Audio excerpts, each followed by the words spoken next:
দেখো তোমরা সবাই সেদিন যে জমিটাতে চাষানোর ভিডিও ছিল সেই জমিটাতে আজকে দেখো চাষা হয়ে গেছে, জমিতে কাদো করা হয়ে গেছে। জমিতে কাকু এখন ধানের বীজ বপন করছে। আমি ওখানে গেলাম, গিয়ে শুনলাম যে কাকু কি ধানের বীজ বুনছো, তো বলছে শম্পা মাসুরি।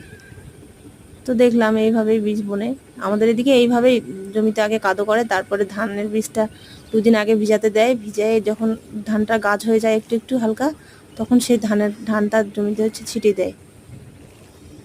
তারপরে এদিকে ঘুরে চলে আসলাম, এসে মাঠের দিকে সব বাচ্চা কাচ্চারা ওই দিয়ে দূরে দেখা যাচ্ছে, আমার মেয়েরা ওখানে খেলা করছে।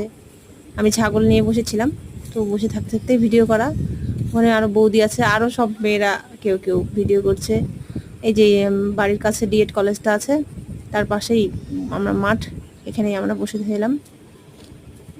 বিকালবেলা করে এগুলোতে আড্ডা দিই, কখনো টাইম পেলে বই নিয়ে বসে যাই।